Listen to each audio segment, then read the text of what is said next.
With no assists and returning to the Marvel vs. Capcom 1 days of 2-character teams instead of 3, you would think that Infinite would be less insane and less chaotic than its predecessors, and that was the worry on everyone's mind.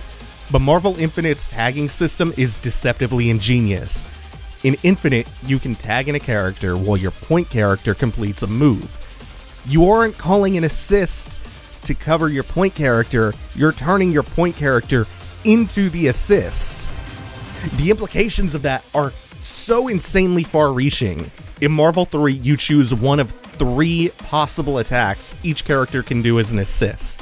In Marvel Infinite, your options for covering the incoming character are, well, infinite. Everything becomes an assist, and you're tagging as often as you would call an assist in 2 or 3. So there are still always 3 or 4 characters on the screen, the pace is bonkers, and the options for expressive, massive combos are even greater than before. Marvel Infinite is bliss. Plus, the Infinity Stones are vastly more interesting as a comeback mechanic, or a mechanic in general, compared to 3's X Factor, so that's also a welcome change. Plus, it has a dumb-as-rock single-player campaign that just has fun, with all of the potential that a crossed-over universe brings, like Resident Evil bioweapons blended with the symbiotes from Spider-Man's universe, or seeing Hulk and Ryu teaming up versus Monster Hunter Elder Dragons. It's so stupid, but so deeply fun. So ultimately, I don't care how ugly it is in stills, and I thought I cared about how bland and safe the roster was with so many Marvel 3 rehashes, but after playing it, I don't really care about all of that. And the DLC is only fleshing the roster out. You can argue that the DLC characters should have been a part of the base roster to spice things up, and I fully agree with that, but I also wasn't terribly bothered by the roster once I started playing my boy X, or Jetta, or Nemesis, who, while he did carry over from Marvel 3, never saw much play in that game, and he is a newfound viability in Infinite. This isn't the step down that everyone thought it was going to be. It is, in fact, a huge step up.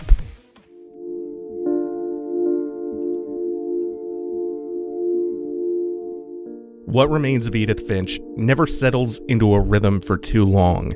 As a result, it's a constant stream of surprises. Even in the opening minutes, my jaw was hanging open with wonder.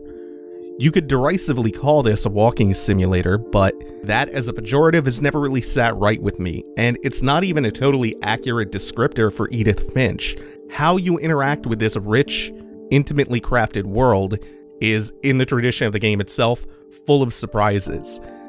The story is a heartfelt and down-to-earth tale of good people dying young, and through a series of vignettes gives you a glimpse into the lives of each of the ill-fated Finches.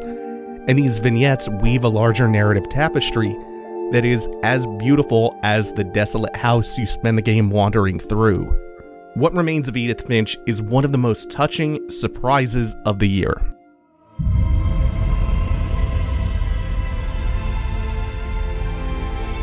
The Evil Within 1 was not great. It was a game erupting with potential that was sadly squandered at every turn, and the only place it really excelled was in the art and the gruesome monster designs. So Evil Within found success, but only as an art book. Evil Within 2 had the opportunity to capitalize on all of that potential and fix what was broken with the first game, and I'm glad to say it did. It really did. It runs better, the superfluous black borders have been lifted, character development and the plot is handled with a more deft touch. Both the combat and the stealth feel tighter, and the pacing dictated by alternating between a tight and dense open world and linear levels is terrific. There's no single category in which the Evil Within 2 does not improve massively over the first game. It fixes everything, and it does so without sacrificing the Evil Within's biggest strength, which was the art. And there are some truly fantastic set pieces and monsters this time around. One of the biggest surprises to me was how organic and engaging the game's approach to side content was. There are legitimately enormous things left to be discovered completely by accident. But had I missed any one of those pieces of side content, the main experience would not have suffered for it. They purely enhanced the experience, and were so genuinely fun to discover that I barely missed anything on my first playthrough because I was enthusiastic about exploring Union and discovering things. Open world games rarely hook me like that, and Union being such a condensed open world that was so clearly poured over and over with loving attention to detail, that's refreshing to see.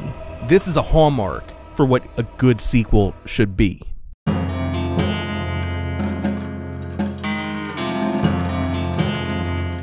West of Loathing is tuned pitch perfectly to my sense of humor. I spent nearly the entire playthrough laughing and wanting to wander off the beaten path because of all of the abundance of side quests that were just as humorous and well written as anything found on the critical path. As an aside, you heard me talk about the great side content during the Evil Within 2 segment and that's not going to be the last time on this list. 2017 was a really good year for side quests, and I normally hate side quests because they tend to feel like filler that you do just for the extrinsic reward of a better item or so you can grind some XP or something like that. But that hasn't been the case with a lot of 2017's best games, and especially not here with West of Loathing. Everything just gave me a real kick, especially rifling through filth-encrusted spittoons narrated in agonizingly grotesque detail. Here's another really good example of this game's sense of humor. I went to a literal ghost town. All of the buildings were half transparent. This town is a bureaucratic hellhole. One of the offices demanded that I use a number 3 pencil to fill out a form because it's 50% more official than a number 2 pencil. So I came back with a number 4 pencil, thinking it'd be even more official. They turned me away. Then I found a pencil sharpener and sharpened 25% of the pencil off. They went to turn me away again, but I explained it wasn't a number 3 pencil, but it was 75% of a number 4. And I got them on a technicality. The writing is so clever with its wordplay and its visual gags. It's not a super difficult RPG with really engaging combat or anything. It's not the greatest looker, but it is the biggest charmer.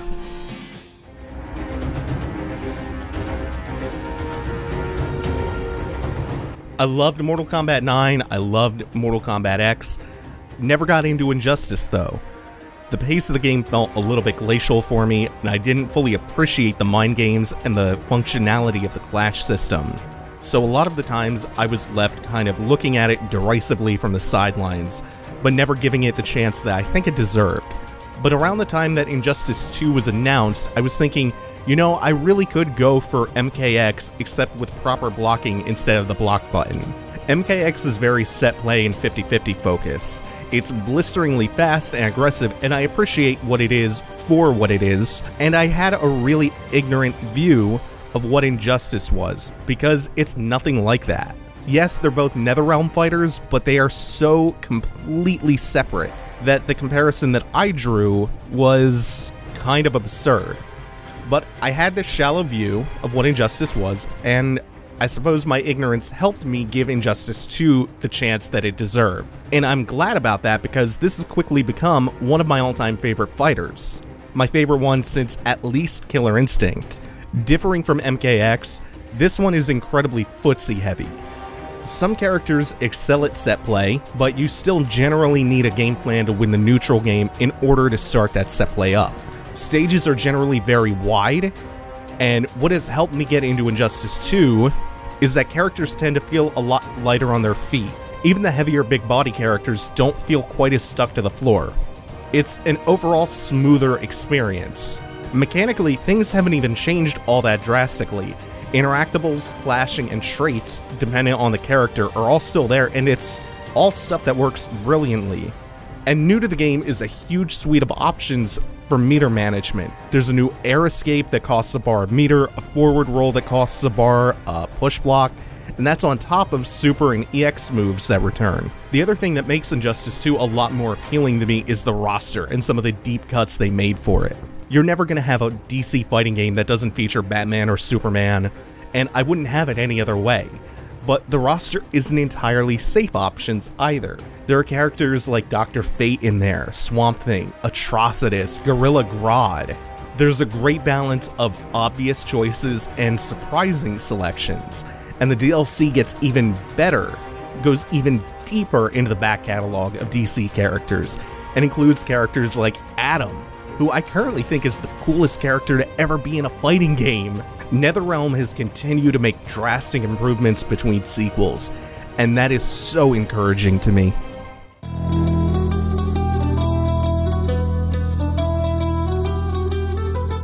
Supergiant has earned unconditional faith with Bastion and Transistor alone, and Pyre is one more piece of evidence for the case that they are one of the all-time greats. This one is their weirdest game yet. I'm tempted to say that if Transistor was their take on Parasite Eve's combat system, Pyre is their take on FF10's Blitzball. But that analogy falls so terribly short at doing justice to how strange, unique, but also compelling Pyre's ritualistic sporting events are. You field a team of 3 against another 3-person team controlled by the AI.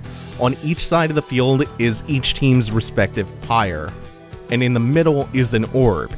You start around by picking a character from your team and racing to the orb. Only one character on a team can move at any given time, and once you have the orb, you frantically try to make it past the defending team to their Pyre and get the orb in. That's all incredibly enthralling by itself, but it's one aspect of Pyre, and the other side of the coin is a riveting story told in visual novel format, and chock full of characters that I came to cherish. And because this is Supergiant, you can safely assume there's going to be a gorgeous, vibrant soundtrack, a beautiful world, and the dulcet tones of Logan Cunningham attached, as well as a richly textured story full of a jungle of themes that you can take a machete to and hack your way through. It's about tradition, religion, exploitation, and so much more. This is one of Supergiant's deepest games, their strangest games, and one of their best fleshed out worlds yet.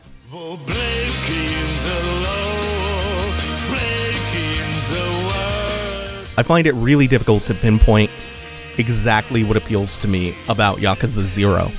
It's something ethereal, because I can break it down piece by piece, but it's so much more than the sum of its parts. I think it's something about the straight-faced seriousness in the face of utter absurdity, and how it delicately walks that line like a trapeze artist. It inhabits a nebulous space between po-faced and completely tongue-in-cheek. But whatever it is, I dig it. I find immense joy in its farce and absurdity, and the characters buy into the internal logic of this bizarre world, and that's what allows its magic to work. That and the line drawn between the earnestness of a main story about a parcel of land and a sprawling real estate plot and internal Yakuza politics versus the side quests that just cut loose and have you rescuing someone's daughter from cultists, or training a dominatrix to be better at her job, or helping not Steven Spielberg and not Michael Jackson shoot not Thriller, or doing good at bowling so you get a chicken who helps manage your real estate business. I buy into all of that. I am fully invested for the entire ride. It's so delightful and jam-packed with stuff to do, from intricate minigames to the flat-out best side quests that have ever been conceived, and real estate and club management games that are frankly ridiculous in their depth. I fell in love with all of it, and I fell in love with Yakuza 0.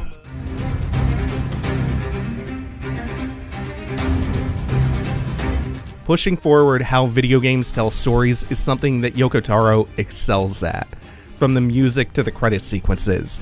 And Nier Automata may well be his magnum opus, and some of its storytelling is married to the leaps forward in character action gameplay that Automata makes over the original Nier and the Drakengard series, by using satisfying violence to comment upon the nature of games, humanity, and violence itself. Much like how Nier and Drakengard before it used what many consider to be substandard gameplay to comment on those same subjects. It doesn't just pose questions, it doesn't just try to provide answers to those questions that it poses either. It tries to make the player complicit in proving that the answers that it finds to those questions are the correct ones. It's also Yoko Taro's least bleak game yet, which sounds kind of funny for a game that's set on Earth but about 9 apocalypses removed from the now extinct human civilization that we know. But at its core, he finds a sliver of optimism that shines forth like a beacon, but not after making the player endure some heart-rending sequences and a number of brilliant twists and turns.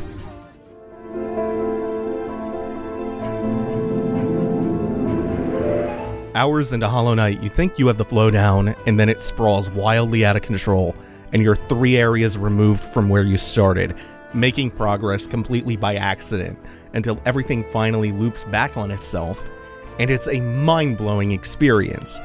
That was how my time with this game was after I got over my initial hang-ups. Atmosphere that hugs you like a warm blanket in a cold, dank cave, an expressive cast of cute bugs, and a narrative that escalates and builds to something that I was truly not prepared for. Holonight has that and a lot more to offer, but what kept me coming back was how it was more than eager to feed my wanderlust with a gluttony of things to see and do, and a feast of gorgeous areas to traverse with a cornucopia of heavenly feeling movement options. I am a person with a deep appreciation for game feel and mobility options in games, and Holonight is nearly unequaled when it comes to combining those two things. Every power-up that you get leaves you confident that something else just as great is on the horizon still, so you push forward with anticipation. You see the ledge that's just a little bit too high for any of your current tools, and you just know, soon I'm gonna get a double jump and that's gonna be exquisite to play with. But in the meantime, I'm just gonna enjoy how good this dash feels, how sublime this air dash is, how hyped the Shine Spark-esque ability is. Your toolbox is deep here, and it's all so joyous to play with, and the design of the world is so tight and so intuitive that I could just revel in the bliss of exploring it and discovering and fighting its tough bosses and unearthing charms. Some Metroidvanias paralyze me with options, and indulging my wanderlust sometimes fills me with anxiety, but not in Holonight, and not for a lack of places to go or things to do. It's a credit to how delicate the design is, and how they do things like breadcrumb you to the map vendor in each new area that you come across, that I played the game in complete comfort. Holonight fits like a glove.